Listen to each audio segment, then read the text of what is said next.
Hello everyone, it's me, the Card Digger, and I'm here with the final video of the cost versus value analysis of 2021 Topps Heritage Minor League Baseball Hobby boxes. Actually, there's actually 4 boxes I did. So what I do is I sell on comc. I have an earlier video you can check out, and I need to determine, like, when I buy a box, and of course I do this as a collector as well, where I want to do is get some big pulls and, you know, the excitement or whatever. But I try to mitigate the loss by getting boxes that I think I can get good value out of, right? And I also don't have a lot of money, so I try to find like cheaper boxes that I can get good value out of. And so I thought that Topps Minor League Baseball had some really good value in it, basically by what I guesstimated. This video right here is a more deeper analysis where I will look at how much cards are selling on eBay and what comc people are trying to sell them for as well, in which I can get a more kind of factual determination of what the value of the boxes are, right?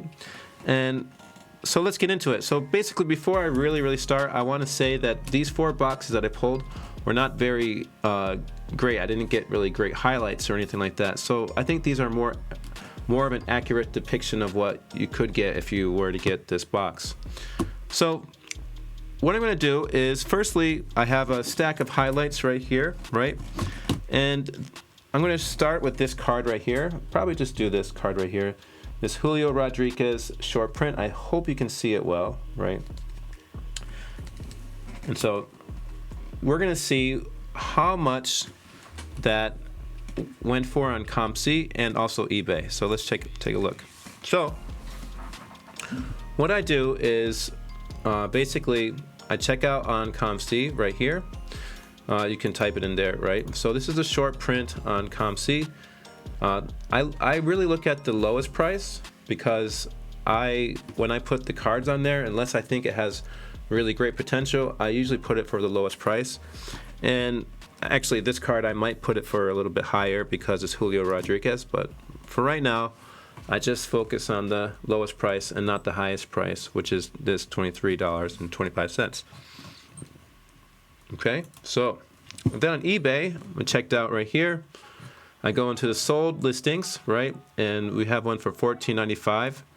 We can also check what the highest one is right here. So we have this striked out $25.55. Here's an official one, $16.99, $12.99, you know, $12.99. So there's a greater variation. So typically they sell on eBay for a little less than they do on comc, but you have to figure in that on comc usually you don't have to pay for shipping unless you want it to go straight to you, whereas eBay you have to pay for shipping and stuff like that. So if it says like $13, it's probably really like $17, then you got to pay tax and stuff like that. So there's a lot of hidden costs in eBay. So these prices being what they are kind of justified, right?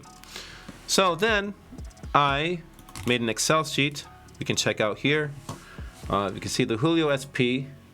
I entered 120 cards from 4 boxes. Now, I tried to pick out cards I thought were going to be worth $1 or more. Some are actually a little bit less, right? Some are worth more than $1 that I actually didn't put in here because I found out later, and I'll do that a little bit later. So here's a Julio SP. So there's one of them. I pulled one. US dollars sold, $15. I kind of took the average. And then comc selling for $15.25. And comc total is $15.25 because there's only one, right? Now we can go to another card that had multiple. This was a Von Grissom base card, right? So I pulled 3 of these. They sold for around $13 on eBay. So sometimes much higher. So the total is about $39, right? On comc, they're selling for $19.74. So you multiply that by 3, it's 59.22, right? And we can go all the way down the line. Here's Michael Harris. Sold 4, selling for about $6 on eBay, 24, selling for $8.31 on comc. So for $33.25. O'Neal Cruz, CJ Abrams, SB, and you can go all the way down the line. I will provide this in Google Docs so you can take a look at it yourself to kind of see what I did, right? Now let's take a look at the box cost, because that's important. So the 4-box cost was 300,000 Korean won, which is converted to 211 US dollars, right? With the exchange rate what it is now, okay? So then I did all this, okay, and then I came up with a total, right? Which was $304.65 for what was sold on eBay. All right, so this is not the highest potential, whatever. This is just stuff that was sold on eBay, right? And the comc total was $392.92 of what it is selling for. So you can't really, you can get the sold data for comc, but you have to pay a little bit more, and I don't have that type of membership, right? So then I convert it to Korean won, and the exchange rate right now is kind of high. So for eBay, it's 431, we'll say 1,000 Korean won. The other part is not too significant. And on comc, it's 556,000 Korean won, right? So then I said there's 120 cards, right? The comc fee is about 50 cents per each card. And they also have like a tiny percentage that for when you sell the card, but I didn't include that. This kind of balances out because I also didn't include a lot of cards that are worth more than $1 on here, so it would balance it out anyway. So anyways, so comc $60, right? Possible profit is $121.92, and Korean won profit $172.60. We'll say 64. Okay, it's actually 172,000 won, right? Now this also does not include the shipping, which I could probably ship all these cards for about 30,000 won, which is about $21. But I would ship this in a really big shipment with a lot of cards, because the more cards I send, the less the shipping cost. I mean, the shipping cost is more, but not per card. It's less per card per unit, right? So I would ship these in a lot, try to mitigate the shipping cost as much as possible, right? So, and that's about it. So this takes into account the box cost and also the comc cost.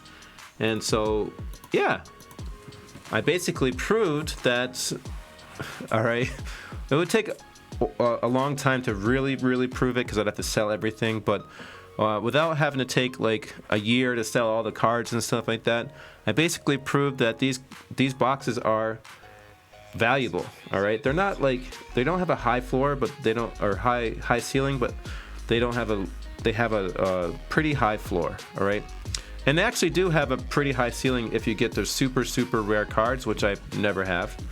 As you can see, the most valuable card I got was worth like $13, or here, $15 right here, right?